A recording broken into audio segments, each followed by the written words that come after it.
I'm Johnny Scoville, and this is Chase the Heat.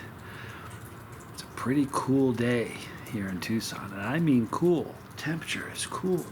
For Tucson, forget about it. It's been raining for like an hour. That in and of itself is really bizarre for Tucson. But right now, this is going to sound funny. It's only 58. I know it's not cold, but for Tucson, it's chilly. It's getting chillier at night. I actually love it like this. All right, so listen, I got two pods. I got one from my friend Paul from Fire in the Hole. Grew some great peppers. He's got some great challenges on League of Fire, and he's got some amazing sauces. I'll be reviewing them soon. He sent me this beautiful orange habanero. And then Clayton Hollingsworth grew this. This is a Why Not White. What a great name for a pepper. Why Not White? So I'm going to eat the orange habanero first. I gotta tell you something, it's gonna sound ridiculous. So when I first started the channel, I didn't like orange habaneros at all. And I'm telling you right now, if you get one grown by like somebody who grows in their backyard versus getting them in a store, it's to this day one of my favorite peppers.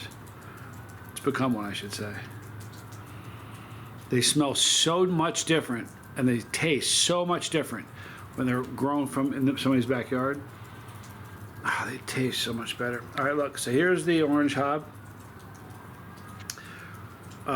Relatively thin-walled, smells very fruity. Oh, it's just a really amazing pepper. But if you go and get one of these in a store, like I've been looking around in Tucson here to find orange habs to do for the next tutorial, they're all terrible, couldn't find any. So Clayton Hollingsworth sent me red habaneros. So that's going to be the pepper that we do for the next tutorial. I think we'll start that today. I'm going to tell you also after I eat these what's coming up for you today. Habanero. Thank you, Paul. I'm Johnny Scoville, and this is Chase the Heat.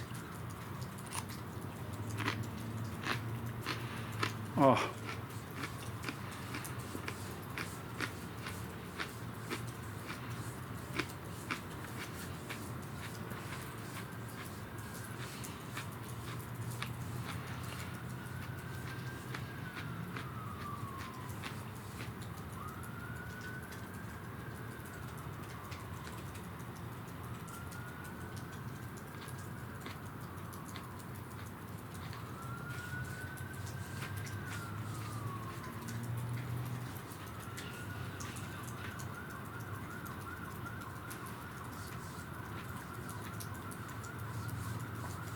Very fruity, juicy, juicier than you get when you get them in the store.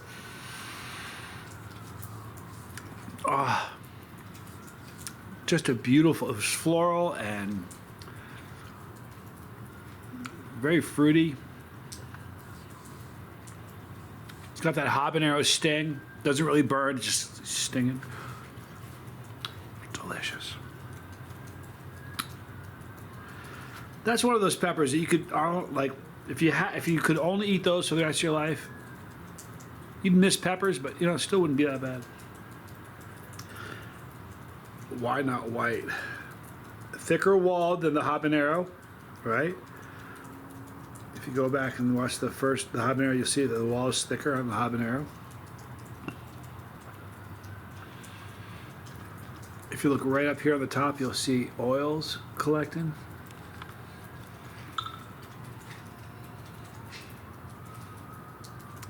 Look at that, Robbie vision. Love you, dude. Okay, why not white?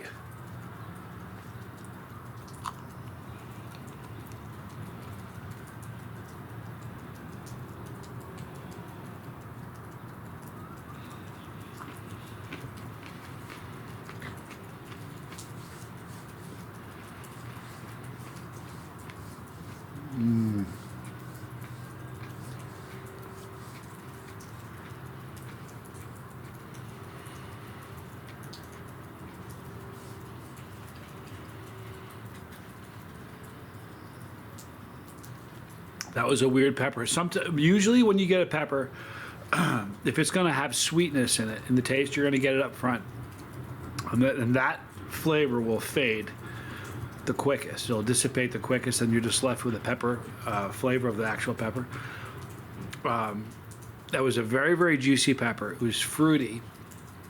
But about halfway through, where you would normally find the sugar, the sweetness, the sugary flavor going away, it showed up. So the tail end of the pepper was sweet versus the first half of the pepper being sweet. That's unusual, you guys. You know, the first one, the orange habanero was juicy, but the why not white was juicier. I guess it makes sense. It's thicker walled, but what a lovely pepper. It was hotter than the habanero, but the habanero had good heat. You know what's interesting? The habanero was the first one, and it burned my tongue. And it was a sting, not a burn. The second pepper was why not white. It was hotter than the habanero, and it's also burning my tongue. But instead of just being a regular burn, it seems to be accenting the orange habanero's burn. So instead of getting a burn, I'm getting a more intense sting. It's kind of a cool thing. All right, so listen, let's go do a top 10. Before I do that, let me tell you what's coming on today. Today, we'll be doing the saltiest licorice in the world. It was sent to me by Jonathan Skogsved, Spice Climber. Please go check out Spice Climber. Great dude, great content. But we're going to be doing that today. I'll be doing a live stream tonight at 5:05, so please join me for that.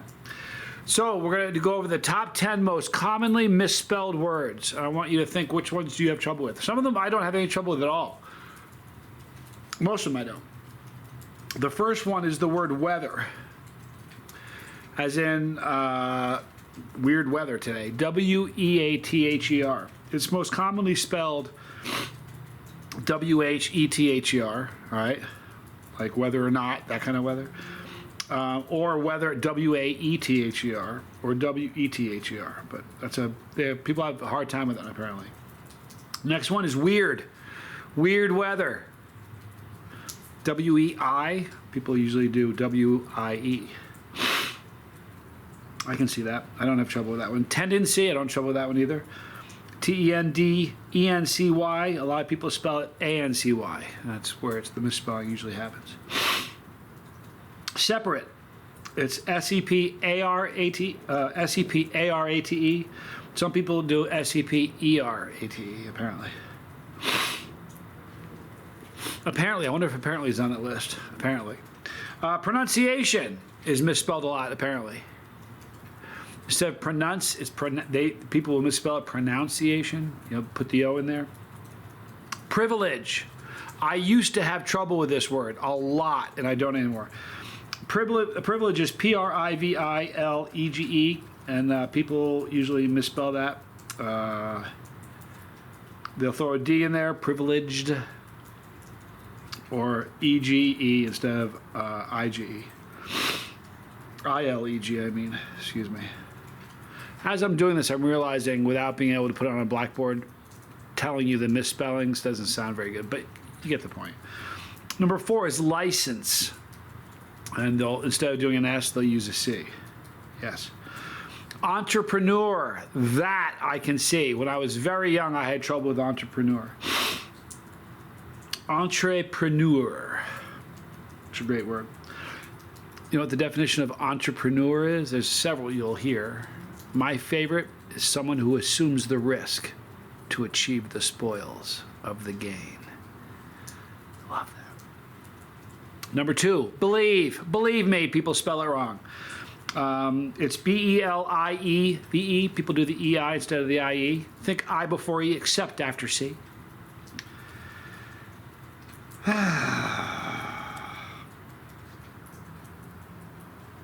Number 1, apparent. Apparently, apparent is a hard word to spell. Not apparent like I have kids, but apparent. It's apparent to me that I have kids. A-P-P-A-R-E-N-T. People spell it wrong, doing an A-N-T or a 1-P with the E-N-T at the end. Hope that wasn't too confusing. Tell me what words you have trouble misspelling. I'm a pretty good speller. It's not really one of my problems. Oh, I got problems. So join me, Tommy. I think Spanx will be doing the saltiest licorice thing. It's it's sort of like the fish. If you like when you eat surströmming, I can't convey through the camera. I don't care how good your smell vision is. I can't convey how foul that smell is, in the very same way you can't wrap your brain around how salty this licorice is. Between now and this afternoon, go watch a couple licorice videos. Svensk, I can't remember, but I'll put a link in what this licorice is. Google some of the videos of people eating it. Forget about it. This is going to be funny.